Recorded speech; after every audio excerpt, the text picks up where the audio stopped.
If those in darkness lead others into darkness. Or, because when Ernest Holmes wrote Living the Science of Mind, or they compiled his different talks, it's actually called The Blind Leading the Blind. And because we're more awake and aware now than before, some ministers said that that's really not a good title. And so we changed it. If those in darkness lead others into darkness. I know. But it's projecting. And I have spent this whole weekend struggling with projecting. Because I have an opinion, rightly so, and I'm right about my opinion, on how I think a person should behave. And if they're not behaving that way, I have another opinion on why they're not. I make up lots of stories. I give it lots of different names, like they're suffering from shame. They're suffering from this. I have given it all kinds of things. And I was with my prayer partner on Friday. We talked to each other on the telephone.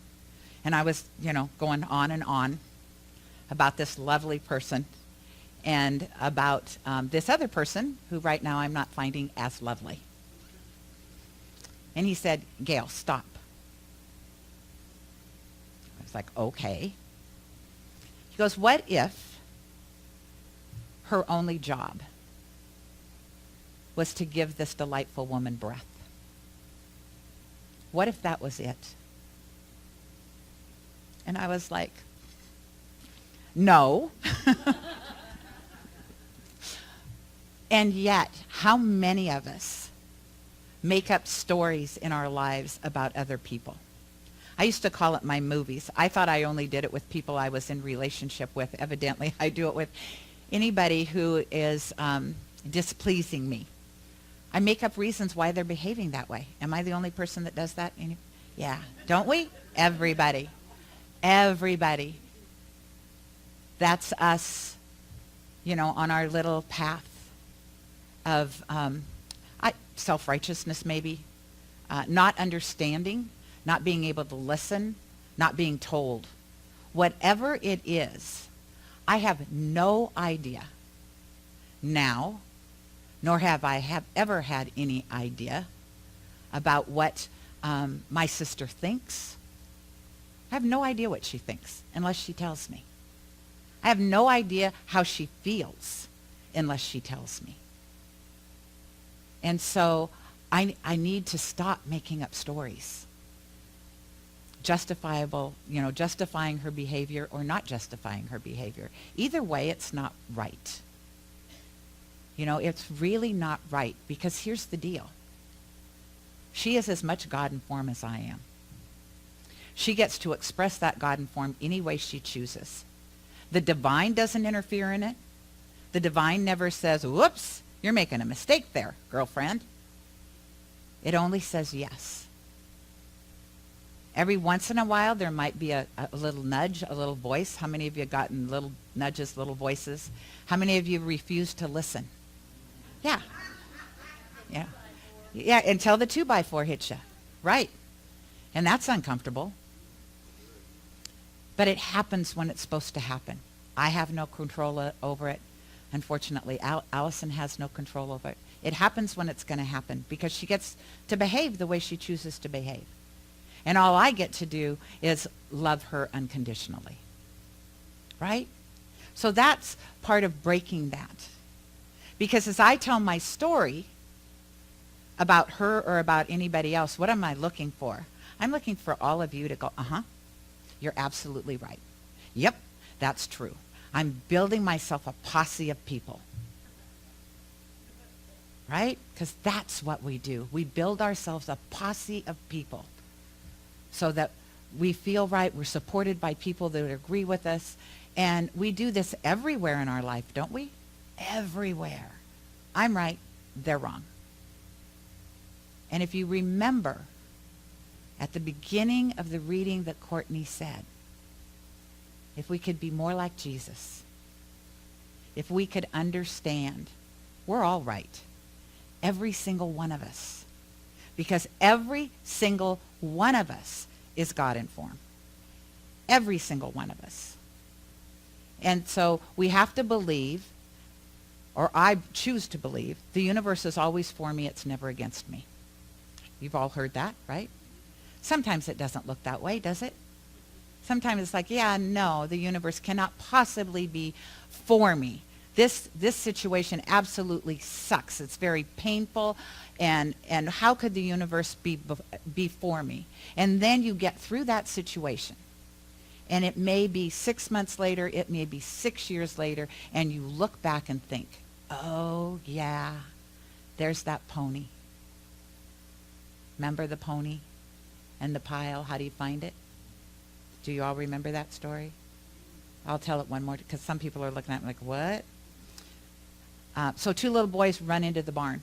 There's a big old pile of horse poop in the barn. And the one little boy is like, oh my goodness, that just smells. And the other little boy just dives in, and he's throwing horse poo everywhere. And the one little boy looks at him and goes, what are you doing? He goes, all that horse poo? There got to be a pony in here somewhere. Right? Somewhere there's got to be a pony. My pony is Allison. Right? My pony is Allison. Why right now should I expect anything more than that?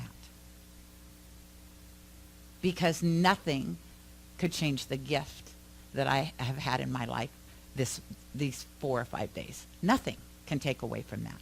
Nothing can take away from that.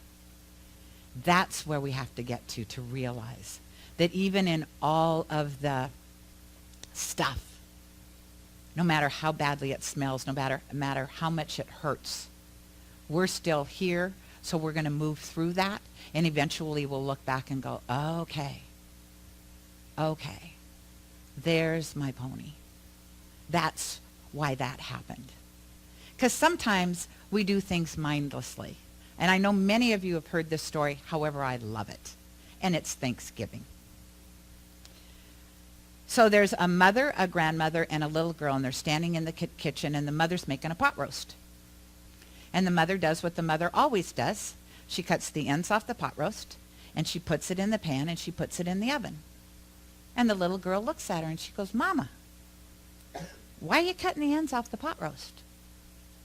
And she looks to her mother and says, why am I cutting the ends off the pot roast? And the grandmother looks and said, I don't know. Go ask great granny. She's sitting in the living room. I learned from her. So she runs out to her great grandmother, jumps up on her lap, and she says, Granny, why do we cut the ends off the pot roast? She goes, I don't know why your mother and your grandmother are doing it. I did it because that's how big the pans were. But nobody asked, right? Think about it. Nobody asked. Like, why are we doing this? Does this make sense? That's a waste of meat. So how many things in your life do you do or do you think because you've been told? That's the way we do it. That's the way we've always done it. And that's the way we'll continue to do it. Until maybe a 3, 4, or 5-year-old goes, why? Why? See, that's why I think little kids are so precious. Because they literally, what do they say all the time? Why? Why? And we forget. We get older, and because we have parents or adults around us when we're little that say things like, quit asking me that. I've already told you. And yet every why is really a tap on our shoulder, is it not? A tap to say, yeah, that doesn't make sense. Why? Why do you do that? So because you've all heard my heart-wrenching story about Alice and I connecting. It's not heart-wrenching. It's just, it breaks my heart sometimes when I think about the possibilities. I do want to share with you another story to show you how two different things that look the same can be entirely different. So as it turns out, my daughter-in-law is adopted. And she knew where her grandmother lived because, like Allison, she got her birth certificate. And the birth certificate had her mother's name. And so she called it stalking her family. She would drive by the house and sit outside and kind of look and wonder. And she'd drive by the house. Well, I was taking Allison around to all of the things. I wanted her to know where her mom had grown up, where she'd gone to school, where they lived in Renton before I was born. So I took her to all these places. And we'd been looking for my grandma's house, and we couldn't find it. As it turns out, had just been torn down. But anyway, we were driving all over the place. And so when we went to breakfast with my son and his wife, Alicia said, well, I know where my grandma lives. I said, really? Well, let's just drive by there. So we climb in the car after breakfast, and we drive by the house, and then we turn around and we sit out in front of it. And Alicia's in the front seat, and I said, Alicia, let's just go knock on the door. And she's just, I can't imagine. Her whole body is just shaking. And I said, I'll go with you. Let's just go do this. And Allison is encouraging her. Her husband's encouraging her. So we climb out of the car, walk up to the door, and now, you can see her body shaking. That's how nervous she is. She rings the doorbell, and this amazing, sweet, loving Japanese woman opens the door and says, yes. And I said, do you have a daughter named Misty? And she said, yes. And Alicia said, I'm Misty's daughter. And she said, oh my God, please tell me. They promised me, please tell me you had a good life. We gave that a lot of thought, and it was for your highest and best that we did this. Please tell me you had a good life. And Alicia said, yes, I did. But they exchanged phone numbers. And they're going to be in contact. And what I know, and now I'm projecting again, because this is what we do. But that's where my heart goes for my sister. That's what I would like all of you to hold in prayer for my niece and my sister, is that someday they get to have that. That someday they get to hug each other and know that everything's okay and everything happened exactly as it should happen. Exactly as it should happen. Without judgment, without fear, without shame, without anything. It is how the universe works. It is how it works. And I'm going to speak for Allison now, because what she said to me and what she wrote in a letter to her parents was, thank you. Because without you, my parents wouldn't have been able to have children. Because they weren't able to have children. They adopted 3 children, not just Allison, 3 children. And so there are gifts in there that we overlook. And so that is our mind being judgmental, our mind making up stories. This is how family's supposed to be. This is what family's supposed to look like. And I will tell you, I'll be real honest with you. My family, now other than my boys and now Allison and I know her family, my family is you guys. That's the decision I had to make because my brother passed away. My mom and dad are gone. And so, it was time for me to create my own loving family. And not one that's just going to blanket say they support me or love me. I've never had that in family. Have any of you? Yeah. It's not why we pick our family. We pick our family because we know they're going to love and support us. We pick our family because sometimes we pick our family because it gives us an opportunity to step into the grandness and the greatness of who we are right now. And the family we pick now doesn't have all the stories of who we were, and they don't need to. Because here's the thing about your past. It helped bring you to where you are today, and that's wonderful. However, it doesn't have to define who you are today. In any given moment, you can make a different decision. And not from the place of, well, today I'm going to make up who I am, and then tomorrow I'm going to make up who I am. Who do you want me to be today? I don't mean that. I mean, in any given moment, you can choose, I'm going to be a better person today. I'm going to try today for the next 24 hours, not get into judgment or harassment or unkindness. I'm going to be a better person today. Because what happens is when I say I'm going to be a better person today, that's going to touch somebody's heart. And it may be somebody's heart that I know I've touched, or it may be somebody's heart I haven't a clue. But what's going to happen when I touch their heart? They're going to touch other people's hearts, right? So every single day, every single one of us is changing the world. Every single one of us. Some of us are changing it for good and better. Some of us are just learning about who we are. I don't think the first half of my life, well, no, couldn't be half, I'm not that old. The first part of my life, necessarily, I was out to make the world a better place. I was out to make Gayle happy, and that's all that mattered, because she was miserable. And so I just wanted to make her happy. And it didn't matter how I did that. That was my only concern. And then it shifted. And some people would say it shifted.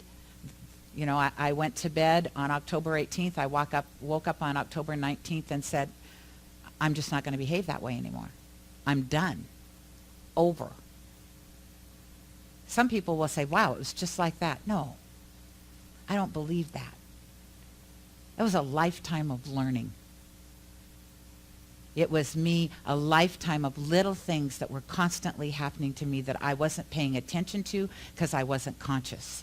And yet it was those little things that finally took a sledgehammer to the wall I'd built around my heart and said, come on, wake up. And I did. So what you have to understand, when you have people in your life that don't seem open, when you have people in your life that may seem unkind, they've got a wall around their heart, and it's my belief, for whatever reason. And it's going to take their time and their journey for a sledgehammer to come in and knock that wall down. And you may be part of that. I know she's part of that for my sister. That's what I believe. I don't know that Kay necessarily knows that yet, but she will. So let's take a breath.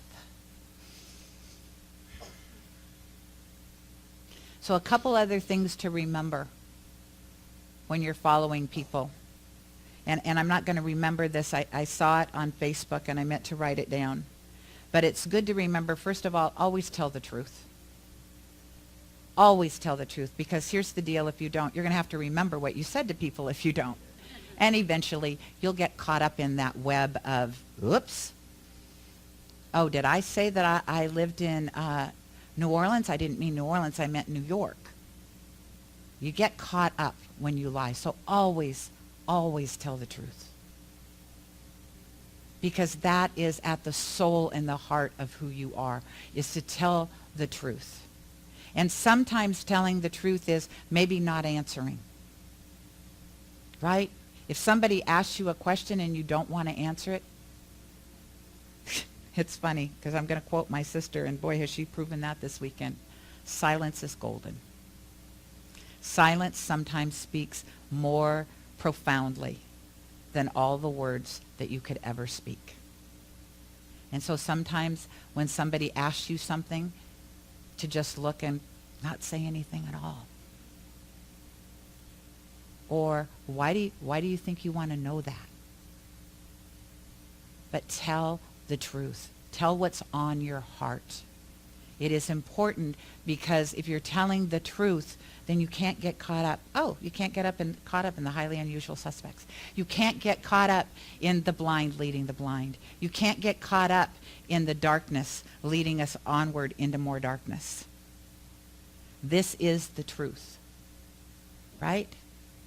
And to tell the truth and to live your life regardless of the circumstances, knowing about that pony. So I want to share one other story, and it's not mine. It's about a family in Kennewick, Washington, who lost their son. He was 8 years old, and he got a brain tumor. And he loved baseball. He loved the Mariners. And so Make-A-Wish Foundation got him over to a Mariners game, and he met all of the players. And the pictures, what this woman said about the pictures is the most heartfelt picture was the Mariners actually squatting down to talk to this little boy face to face, not as an adult, as an equal. And it was heart-wrenching for these parents to lose their child at 8 years old. I can't imagine. I can't imagine what kind of pain that would be. And yet what they knew was way more important than their pain was honoring Cooper. That was the little boy's name. How do we honor Cooper? And so the city of Kennewick and Cooper's parents gathered together and raised enough money to build a baseball park in Kennewick for Cooper. It's Cooper's Park. You don't know why things happen to you. None of us do. My gift, I hope, to you is to remember there's a pony in there somewhere. You know, there is a pony in there somewhere. That's what you have to remember.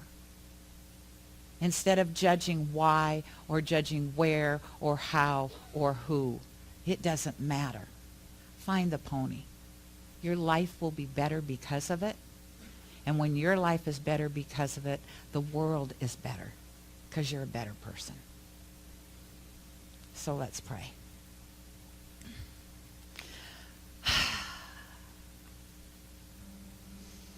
So Mother, Father, God, Spirit, right here and right now, I just surrender. I surrender my heart. I surrender my life. I surrender that gift is the divine as me in form right here and right now. I know that all it is exists in and through and as me, in and through and as each of you, in and through and as all things everywhere. There is no separation, regardless of what it looks like on this plane, that each of us are individual. That's not true. We're all one. Every single one of us playing in that field of the divine, that infinite field of possibilities. It cannot exist without us, just as we cannot exist without it.